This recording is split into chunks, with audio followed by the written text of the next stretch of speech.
Baninga tango kokie. Papi gene tolobe la vie. Papi gene. Papi gene tolobe la vie. Papi gene tolobe la vie. Pointi coin motote o tolobe la vie. Kuna balobi nini. Kuna balobi nini. Ah balobi nini. Veut dire tolobe la vie. Papi gene. Papi gene tolobe la vie. Papi gene tolobe la vie. Mais hydrogène, nazalaka moninga na yo te. Nazalaka moninga na yo te. Papi gene tolobe la vie. Mystère Siatoli. Nazalaka moninga na yo te. Nazalaka moninga no te. Papi gene tolobe la vie. Avec Adi Lodolé, c'est beau comme un 2 jours. Nazalaka moninga na yo te. Nazalaka moninga na yo te. 4 fois prêtre. Washington, grand pays. Papi Gene, tolobe la vie. Papi Gene, tolobe la vie. Sepela TV et yena makambu ya sikali susu. O ba chaîne ya France eza na kati. Ba chaîne ya Congo eza na kati. Ba chaîne ya Londres eza na kati. O ngomona makambu ya politique ya sika. O parti AA eza na kati. O parti BB. O CFAIO eza na kati ya Sepela TV. Bouquet comme ya muke boye. O tina poche voyager na ngokeno partout lingi. Na bouquet ya Sepela TV. Sepela TV. Mais ma biso n'engozo mais ma biso wana 4K. Machine ma daka. Sepela TV. Bienvenue dans le monde de Sepela TV. Sepela TV est le décodeur qui vous permet de suivre les chaînes du Congo en direct de la diaspora. Salut, bienvenue sur Tolobe la vie officielle. Merci de votre fidélité, merci surtout la confiance. Bolingo na bino bozalaka nango à travers ba déco ya bino. Na Tolobe la vie ezalaka école ya boyebi.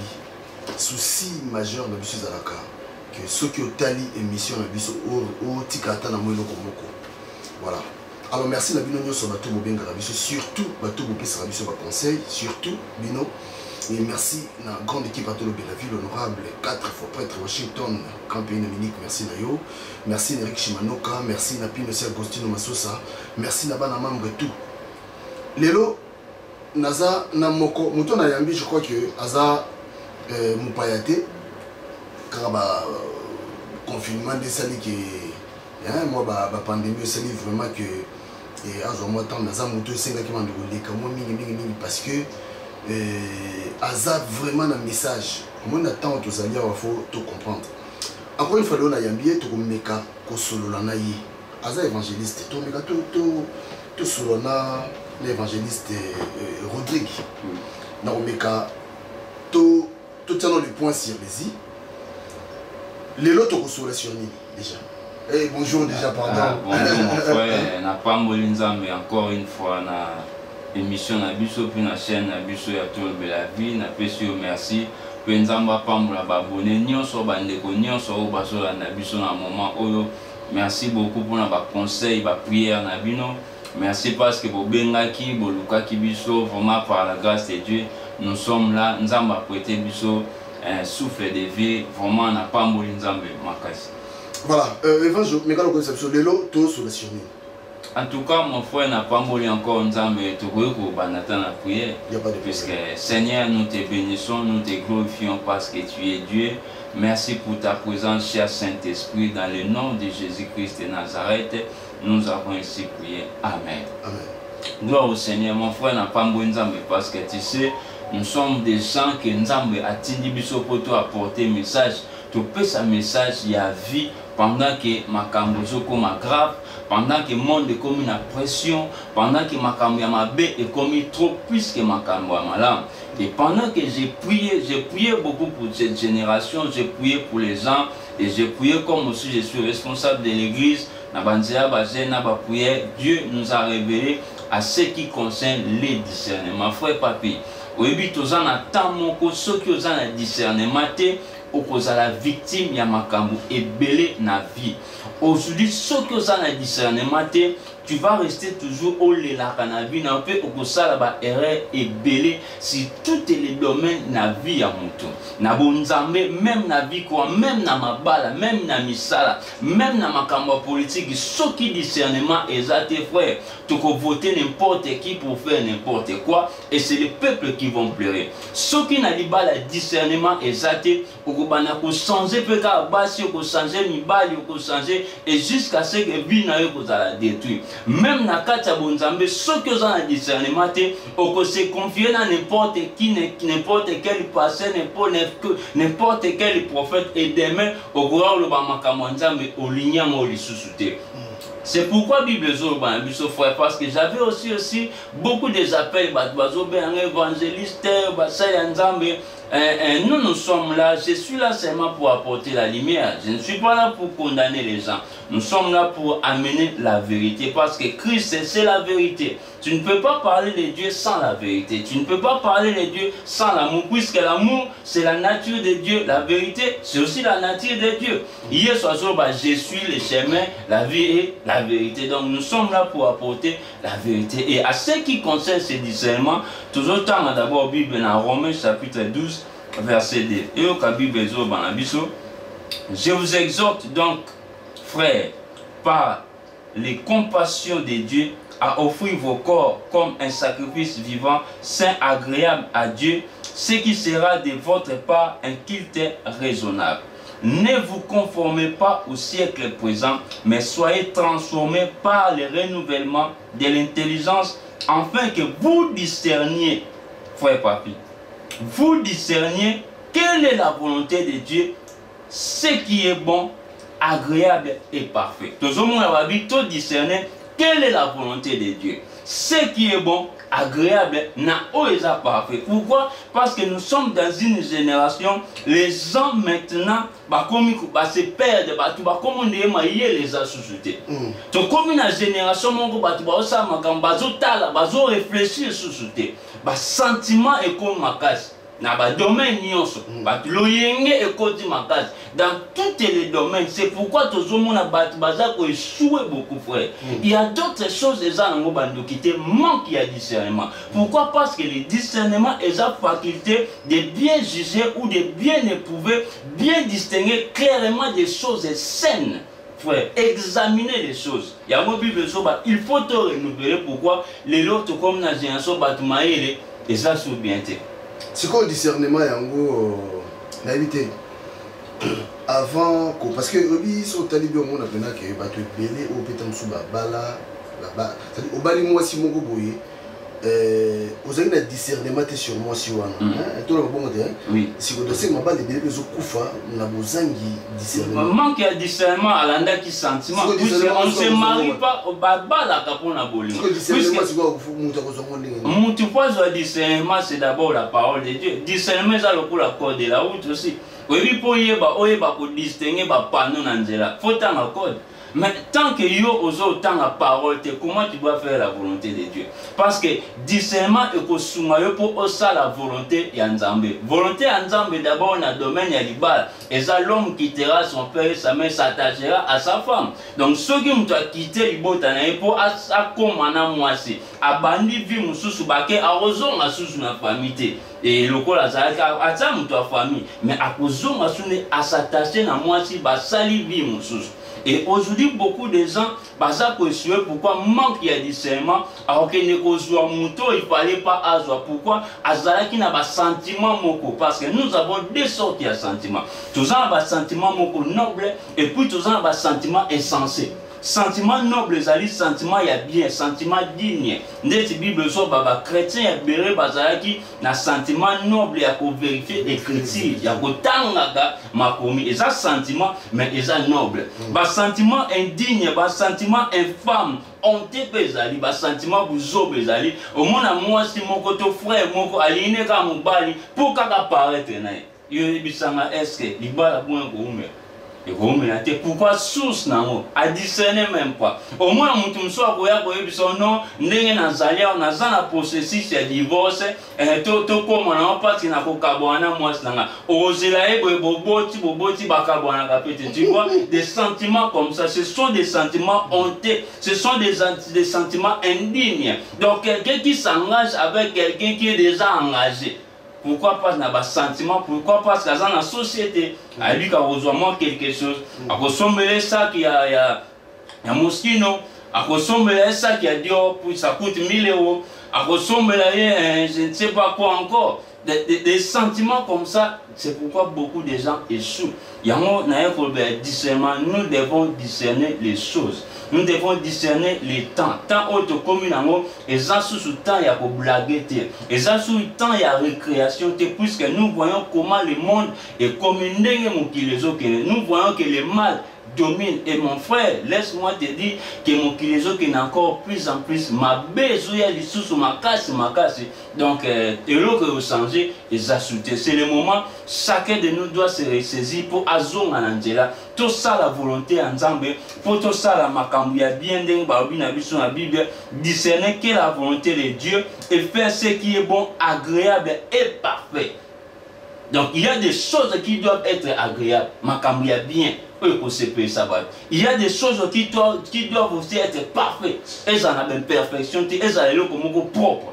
Donc c'est ça le message que le Seigneur qui m'a donné. Moi si on veut dire au discerner qui même pas. Au discerner qui même pas, soit qui comme moi si, aussi vite encore, ok, vous salez libala. Donc il faut discerner, il faut prendre le temps d'examiner Mutozu à Zandéné. Mutozu même si vous avez même si vous avez un problème, il y a un problème, pas même 6 mois. Oh, il y a des exceptions. Pas même 6 mois, il faut que vous soyez temps comme on dit aussi, parce que temps ils appellent remède à Makambo Belé, parce que Nzamba peut attendre, et Nzamba ba circonstance, et Nathan peut te Makambo Belé. Nous ne devons pas précipiter les choses avant les temps. Faut dire qu'à Makambo Nathan, puisque la Bible il y a un temps aussi pour toutes les choses. Ils ont battu Belé, manque à discernement, ou tu n'as pas de problème, ok, sous, n'a pas si on a, ok, vous s'engager les sous, n'a pas de problème, vous détruire sous vie. Qui a discernement. Il y a un problème. Dans le aussi, si on a un problème. Donc, il y a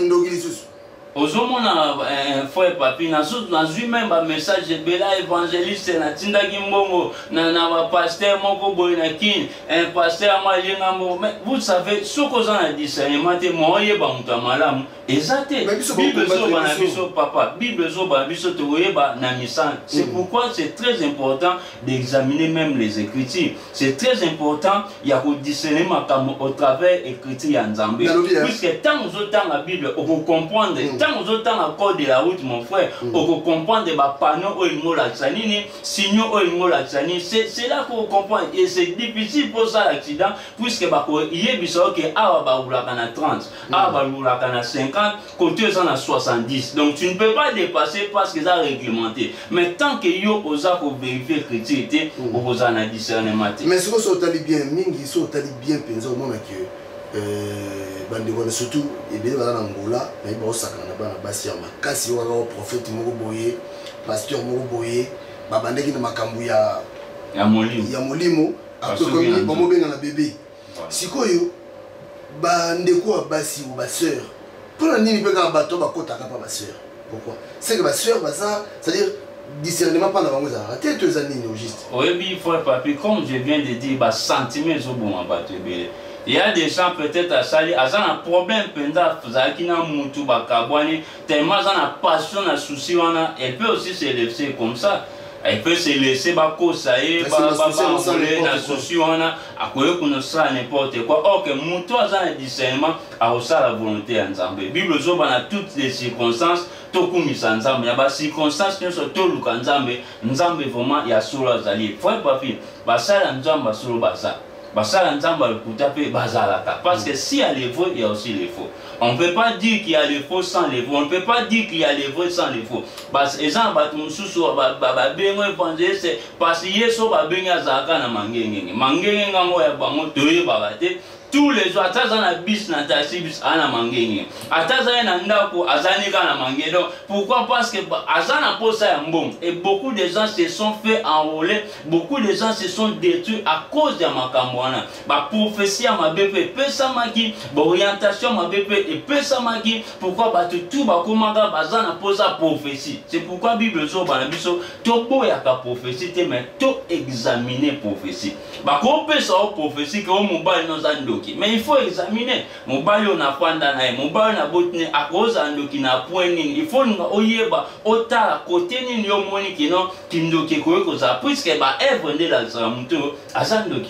Donc beaucoup de gens ba discerner quitter et ba mabale kabwana qui ba famille ça qui détruit manque ya discernement et même nous aussi les hommes de Dieu supposant le discernement nzamba ko peut soper message soko transmettre à mon mabe et trouble oh nzambe ayaka pona ko détruire nzamba aka pona ko construire et ça bon il y a monté pour voilà je crois que tokendena évangéliste Rodrigue parce que moi on va makambo yo et belé soko tali bien surtout ba ndeko so basi boza ko kosama trop na bozangi boyebi hein discernement za koyeba boza pressé trop il y a ba délivrance mutu mo za soki wapi mais ka Bible wana ka Bible wana so koti na kata ndako kangi ndako fukami osembeli nzambe pe na yo moko penza nzambe oyokati parce que le minute to basala nzambe ya solo basala ko neti ba évangéliste Rodrigue basala nzambe solo bali mais belé basa ko fingisa kombo ya nzambe à travers makambo bobandaki na molimo après nazana ba voice discerner mes amalams. Moni émission est très important. Tout continue l'émission.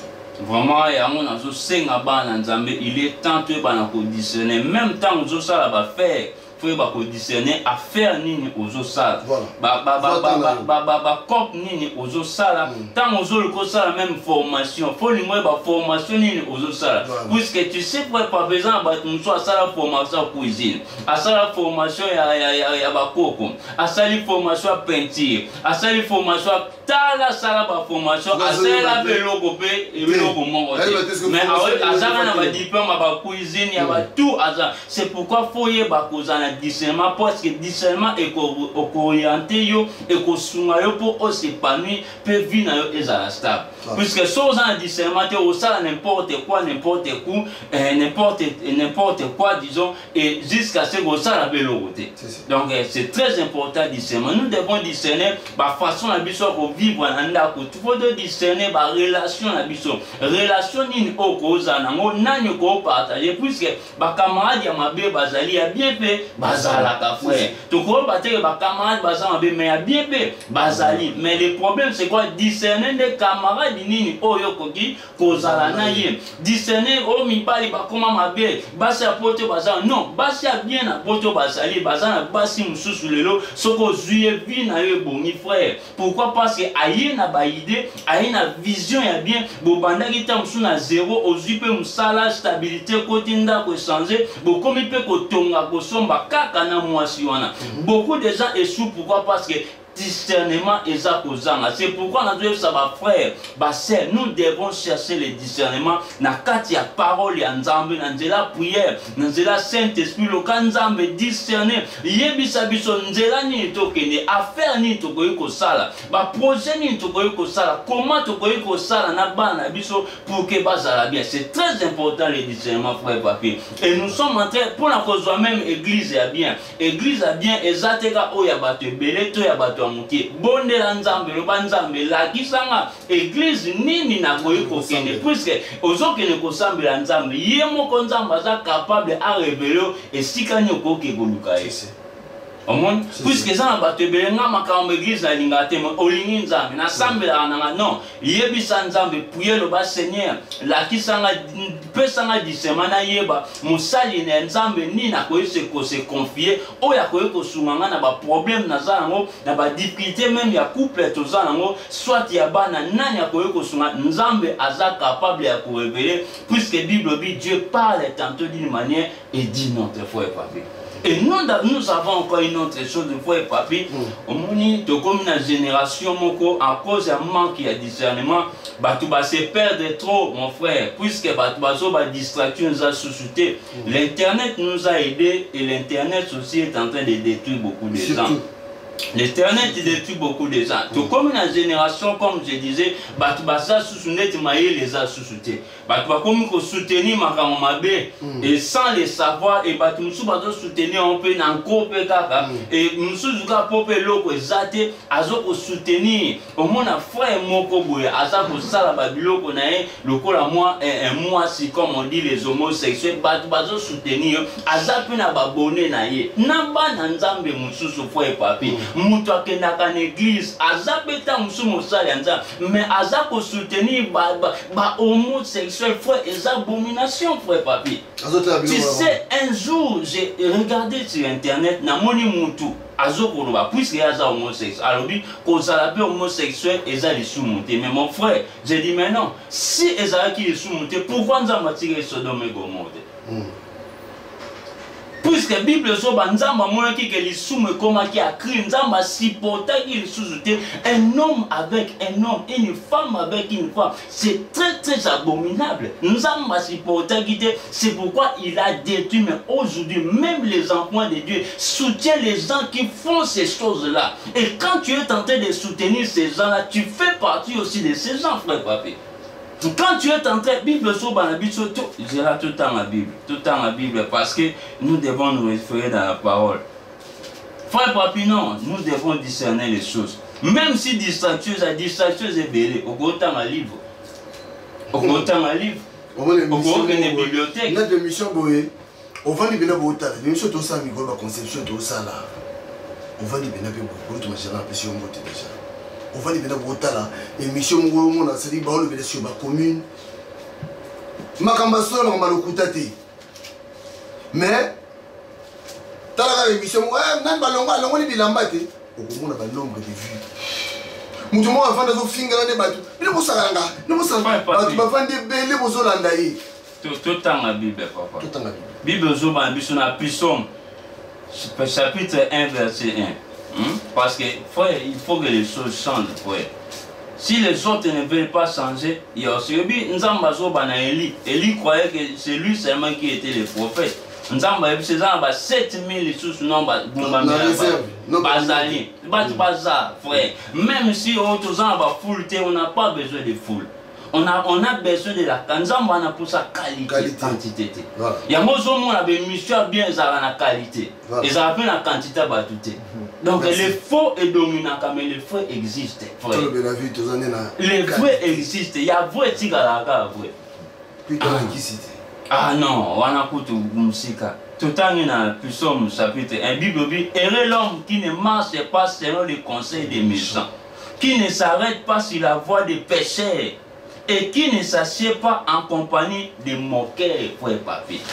Compagnie de moqueurs. Bateau baza lelo to comme na ba sœur, ba frère azo sala vidéo, azo finga bat, azo finga ba mama bat, azo finga ba papa bat, azo finga basia bat, azo finga mibali bat. Et il y a des gens, bah, 1000 personnes en ligne, bah, frère, oh ma sœur, vous êtes en train de soutenir les œuvres des ténèbres. Au début, le tozo bang à 666. Bah, ton sou, bah, zo bang au tchou, donc, que vous avez pour la beau temps, bah, comme que vous avez 666, où la marque de la bête, et ça, caché, et ça, bah, comportement, wana. Ya Rolanda, bah, tout, bah, ça, go finga. Ya Rolanda, bah, tout, bah, ça, go tchola, bah, tout. Association, compagnie de moqueurs, frère. Quelqu'un qui fait ces choses-là, Mutu atelemi azoloba onga naza mwasi mobali na leki basi nyonso. Yo poza wana elobela bango. Frère, oza soutenir misala mabe.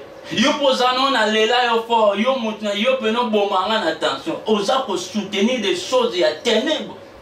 Yo poza nous a soutenir lobela bango ba yo le oza fait oza numéro 1 yo peno bomanga na soubie. Mais mon frère, où va maintenant les gens?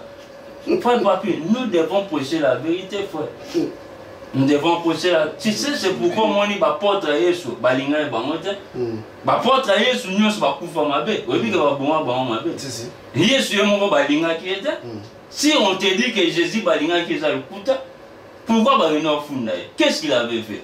Jésus n'avait rien fait. C'est pourquoi même Pilate, qui juge, les premiers juges, à Soukola Maboka, Boya pour juger parce que Jésus était innocent. Frère, aujourd'hui les gens soutiennent n'importe quoi. Aujourd'hui les gens soutiennent n'importe qui. Aujourd'hui les gens soutiennent n'importe, je ne sais pas comment je peux dire, des choses abominables. Au moins on peut battre dans le salon, battre YouTube, pour battre n'importe quoi, Moutazo finga battre frère. Moutazo finga ba famille batu bana bata ofinga bana ba vidéo on a vidéo na Facebook batu ba sala pena amour mais les gens soutiennent des choses abominables. Et puis t'as le nombre de vues na kati. Oh mon frère. Oh mon frère. Tu na Suisse je crois. Il y a quelqu'un qui m'a envoyé le monde. Nous devons changer, frère papi. Il faut te taire, tu vas bon la mité, ma c'est ça les gens qui viennent. Moi dans mon église, je ne veux pas faire ça. Moi je parle, frère. D'ailleurs dans mon église, il n'y a pas beaucoup de gens. Puis c'est ce que je vais te dire au Kim. Parce que nous allons non, mais frère papi, parce que nous devons, parce que moi nous avons préparé une zéla. Il faut préparer une zéla. Mon père a dit moi aussi j'agis. Le col a hier soit ça, Jésus n'a pas fait seulement pour nous, il a fait aussi pour lui. Et nous aussi nous devons faire pour nous. Puisque nous avons des églises au côté de prière en ligne, en ligne, au lani en ligne, non, église, ça peut comportement, caractère, il faut changer, frère papi. Mais évangéliste Rodrigue, tous en a besoin. Moi, yo zappé la voix des sans voix. Parce que tant on se le balade, tu vois, mais tous en a besoin de bino chaque fois. Pour les cacaboui chaque fois. Parce que mon comportement, on a tant de sous nga ba yo kate. Au comportement soit à travers yo, à travers nangai, to sangani, to lui makambo. Parce que on est sur tout ça, tout le gaga on est malamu ya batu. Comment nous ça l'amour là y a tiens internet internet BBC bateau y en a baga tout le la vie voilà c'est la vie éternelle aussi faut tout le bel imagine tu trouves l'absence souka no basuka pour aussi cette relation vraiment le basuka ngai to on a ko ko bana zo senga na bande ko to bana ko discerner makam. C'est bien à cause de la distraction, la distraction internet, mais nous devons filtrer les choses. Tout est permis, mais tout n'est pas utile. Frère, c'est ma camusée ça moi utile, ba polémique, ba bazo finga na yo wana zupe forfait na yo, obeni cousine na yo, moni nani a lobela ki a finga yo, partager mais maté a passer na bino partage raté. Na Instagram église na bino okota kate. Na YouTube église na bino Olanda kate. So ba tout même dimanche ba tegini oyebité. Mais so ba bi ba polémique nyo sele ki na Paris oyebi yango de A à Z. Ba polémique yo le kana Kinshasa robeta lisolo ba nyos ba fani ba yo. Osana courage ya ko panza sango zanga tina mabe ole ya ko panza sango même ya Nzambe. Osana courage ya ko tonga ole ya ko pesa baninga conseil. C'est pourquoi nous avons un discernement. Nous sommes au temps, nous devons discerner les choses. Osala pasteur, tout y est ba ko discerner tant puisque tant où Nzambe yango déjà toujours monde. Toujours monde à mon kilindenge ce que ne Bible la nature ne vous enseigne-t-il pas. Toujours monde à comment les choses toujours monde à pression monde des autres, toujours monde à pression autorité à monde des autres, toujours monde à monde comme une pression manquage. Il est temps tout même à battre la vérité, il est temps tout se repentit, biso bana na nzambe, basali ya nzambe, oyo po ngamba l'église, il est temps ozonge la makambu ya Yesu, ozonge la makambu église. Ceux que monde ke l'église za mabe, sambe la nzamba la ki sa église ni yoko yoko kene, puisque tika la bonté, il faut oser la sauver. Vraiment que le Seigneur vous bénisse. Je vous aime tous à l'amour de notre Seigneur Jésus. Nzamba pambola biso, vraiment discernement est très important. Tout quand association de moqueurs, désactive-toi, désabonne-toi, même si bazo ba s'abonnez-vous, ko s'abonnez-te, ko s'abonnez kunate, puisque kuna ba finga kabatu, kuna ba laksa makamabe, kuna ba partager makamabe, ko kota na babilo ko anate, ko soutenir ba œuvre na diabolique te ba œuvre 666 ba fille à 666, ba garçon à 666, ba marque de la bête, ba si ba télémi, ba zappé na nzela ba réseaux sociaux, pour ba mimabiso na koufa. Bible dit le salaire du péché c'est la mort. Tout qui ma mort éternelle. Vraiment na bengi bande konyo, il est temps tozonga la nzela, tozonga vraiment na nzela ya nzambe, nzamba pambola biso, na pesi vraiment merci beaucoup na tout de la vie. Nous sommes ensemble par la grâce de Dieu et pour la gloire de notre Seigneur, to servir nzambe karabo. En tout cas, monsieur Petopesio, merci, merci évangéliste Rodrigue. Awa, moi to longola route, n'habite au Katani, n'habite au Salanini, et nous on les a, nous baptisés. Mais surtout, il y a un discernement. Et comme nous sommes vraiment temps. Au moins, discernement, nous la précipitation. Nous avons temps pour nous aller là. Nous avons fait un peu de temps. Au moins, une mission, nous avons fait temps pour une mission bien. Discerner d'abord. Nous avons un message. Nous avons une intention. Parce que tout le monde avait le message mon peut kabolabino pour libérer le kufa. Voilà. Ce que je pose 8 ans à la temba mo aya leo na pokwa. Na sina zuiba. Là yoka voilà. Mobala ata tu famille na ngana yoka kate. Il faut yoka. Mobala yo vandi simba mo. Yo na nyo. Au discerner qui était maman, zwata papa, zwata. Surtout dans ma décision. Qui ba la batuba royo so makambo s'il te plaît. Yes. Ah ouais, tout le monde sur le discernement, c'est très important. D'ici là, portez-vous bien. Même si vous répétez, vous avez dit que vous répétez, vous avez dit que vous avez dit que si vous avez dit discernement, mon côté mi baléga na bagison comme être discerné là.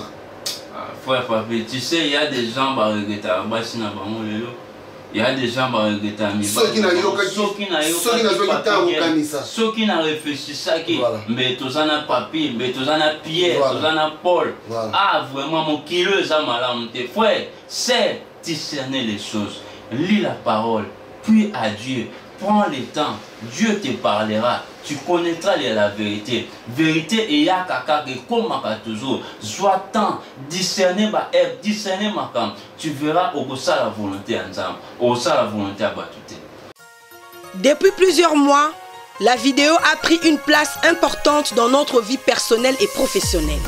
C'est pourquoi nous vous proposons une solution professionnelle pour filmer, enregistrer et retransmettre en direct vos événements. DSP Studio anime, sonorise, filme, éclaire tous vos événements, mariage, anniversaire, baptême, clip vidéo, conférences. Choisissez l'assurance d'une ambiance garantie grâce à plus de 18 ans d'expérience. DSP Studio réalise vos vidéos d'entreprise, photos professionnelles, assure la promotion de vos produits. Pour que votre événement soit une réussite, contactez dès maintenant DSP Studio au 06 29 87 98 40 ou au 07 83 21 21 67.